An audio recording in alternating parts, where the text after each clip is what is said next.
Welcome to The Secret Sauce. Yep. We're going to start with a little pilot podcast. And what that means is we're not going to bring on a guest today, but trust me, the guest coming next podcast is going to be amazing. Really excited about that. Yep. We're going to just start by introducing ourselves.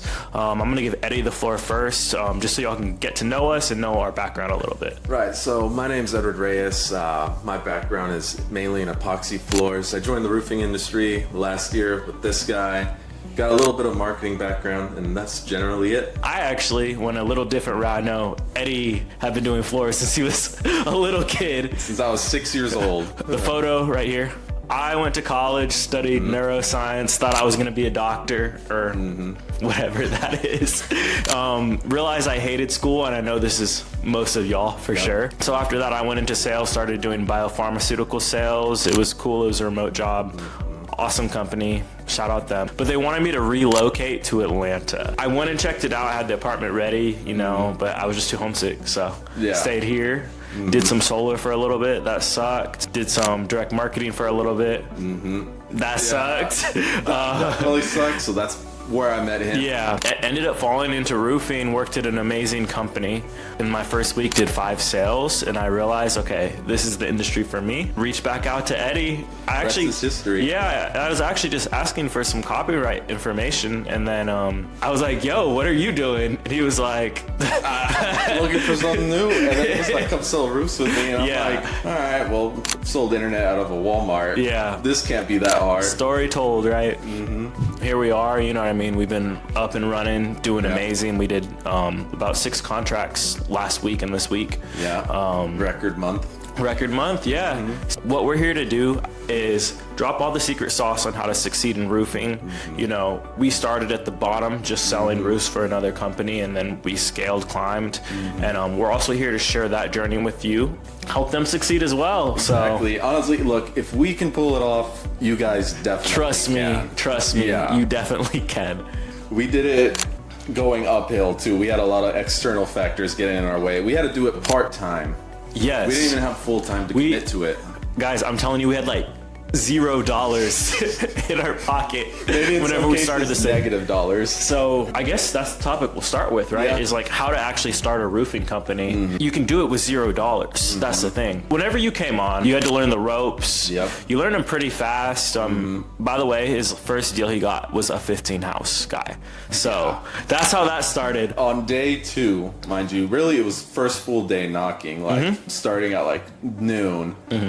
And stumbled across this guy, and he was like, yeah, I have rental properties, and I didn't have the product knowledge to keep him like engaged in the conversation, so I had to quickly text Ian, dude, there's a guy with 15 houses, I need you to get here now. Guys, so let me tell you, I was walking up to knock a roof and had some solar on it. I was so excited. I get a text and I'm like, what is this? Like about to hit the door, I look at my phone, I sprint like dude, like Usain Bolt. I was sprinting to my car and hopped in, go around the street, pull up super fast, hop out, introduce myself. And then Eddie was kind of like, okay, you got this. Talk to the guy, really cool guy, and the story gets crazier. And here's the reason why. We didn't close this guy till either September or October. That's the reason that following up is so important, right? If you make an interaction with someone and it's super impactful and you just can't close them, like you've tried everything, you can't close them then and there, you follow up. And me and Eddie went and re-knocked that guy's door probably 15 times, shot him texts, occasionally.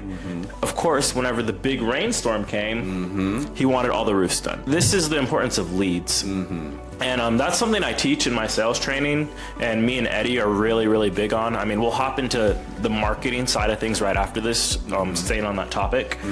But the really cool thing about all the leads you collect as you're door knocking and you put them in your pipeline, you reach back out to those people during a big storm. And if you left an impact on them, a lasting impact, that's all that it takes to get an easy yes. You know what I mean? When you're door knocking, focus on your leads. Don't get rid of them, you know what I mean? And you might get 15 houses. And listen, guys, a no does not necessarily mean never. No could simply mean not right now. And that's another reason why your follow-up game is so important. Because you never know what could happen to them, and you never know what's going on with them right now.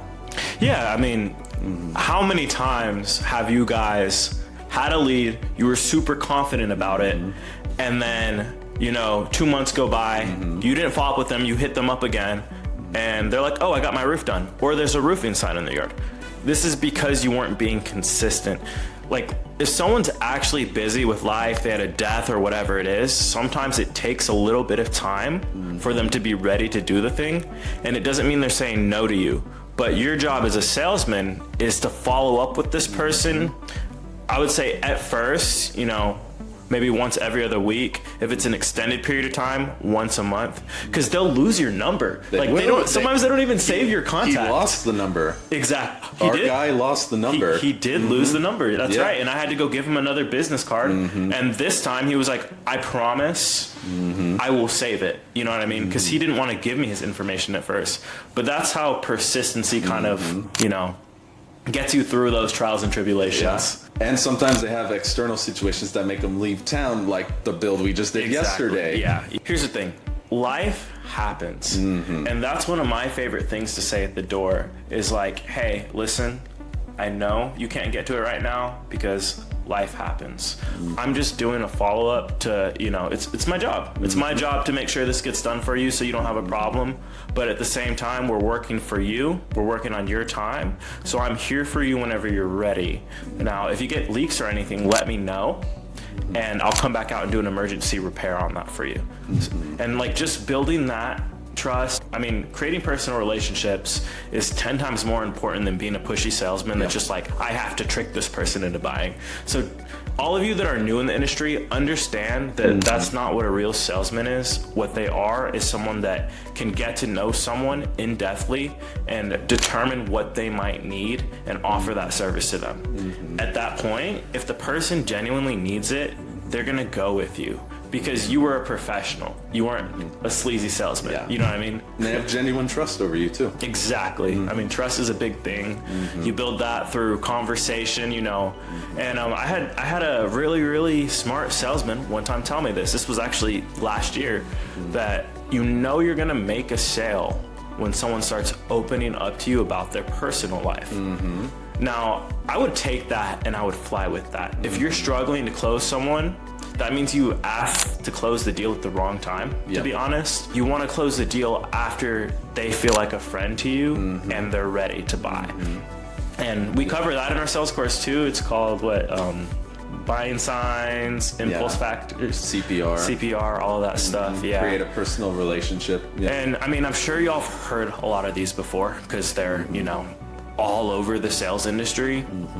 And so everyone knows the same systems. But the problem is that salesmen, whenever they first come in, a lot of companies say, go float, sink or float, right? And you're not actually taught how to do sales. And that's just the wrong approach. And this is why most people fail at doing sales early on. It's because they don't understand that sales is just like scooping ice cream, just like flipping burgers. There's a system, right? Like if you're making the ice cream, you scoop the ice cream, you put it in the bowl, and then you put the syrup, and then you put the toppings next. And the reason you do it in that order is so the toppings stick on, you know what I mean? It looks all nice. Presentable, right? And when you're flipping burgers, there's a process to make the burger. And in sales, there is a process to make a sale. And if you actually understand that process, it's rinse and repeat, honestly. Right? So say you had a similar person from like a month ago. What would you do to close the deal? Like, what would you be thinking in your head? Truthfully, I'd kind of look at how similar they are with the previous sale. And honestly, guys, you'll find yourself saying the same thing over and over again. And everything naturally flows into place. That's why I guess it takes time to become a really, really good salesman. It's because when you recognize somebody, the next person that seems similar, like intuitively to you, the sale's gonna go the same way. Exactly. And Eddie, I mean, I was thinking about this last night. I think you become good at sales whenever you become good at making friends. Oh yeah, of course. And I think that's like the only skill you actually need. Yeah. Like, you didn't know anything about roofs at first. No, I didn't. Yeah. So what was your mentality? Like, what was your goal when you were knocking and you didn't know any information? Well, for one, know as much product knowledge as I can, like types of shingles, you know, the common problems people have, you know, like missing shingles. What happens when you have that problem? Okay. What consequences that the homeowner might not be aware of? Like, maybe they have a leak and they don't know about it. Yeah. You know, you have a problem, you just don't see it right now. Okay. So And another thing is, I'd listen to your conversations and I'd see how you answer people's objections. Okay, so you like to hyper-analyze yourself. Definitely. To whenever you go home, you can review it and then learn from any mistakes you made. Exactly. Okay, so I mean, essentially what he's saying, guys, is that sales is systematic. You can actually break down where you messed up so that the next time you meet someone similar, you'll do the opposite and you'll succeed. And I guess that's why it also takes time. It does take time. It took me like, what, 3, 4, 5 months to get decent? Yeah. I mean, but you were still making sales before that. And that's the thing, is like, how much did the first sale make you? Like $3,000. $3,000? $3,000. Yeah. His first sale, knew nothing about roofs, knew nothing. He made $3,000. Yep. So even though it might have taken you, I don't know, 3 weeks to make a sale, you made $3,000. Yeah. So that's $1,000 a week, right? Yeah. And Part-time. This is guys, he was probably not like 2 hours, three times a week, something like that, right? Because I mean, it's hard at first. Like your first month and a half of roofing will be the hardest point in your career. Absolutely. And it only gets easier after that. So, and that's just entrepreneurial ambition anyways. Yeah. It's a snowball effect. Like, yeah. You see nothing forever, and then out of nowhere. I think the reason that salesmen succeed in entrepreneurial ambition and get there faster is because they've already done the 1099 lifestyle. And what people don't understand is that sales and starting a company are the same thing. Yeah. If you know how to make sales, you actually know how to run a business because you're running your own, you're contracted. Yeah, a salesman basically is a miniature company. Exactly. So you're working for yourself. Yeah. You need to understand that.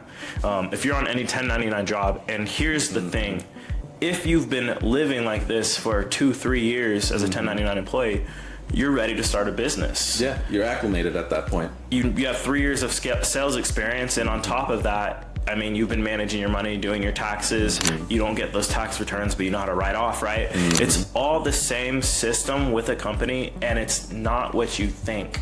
Like, it's like you don't feel this, you know, difference in your lifestyle is like insanely different when you start a company. It's actually just very freeing, is what I would say. Yeah.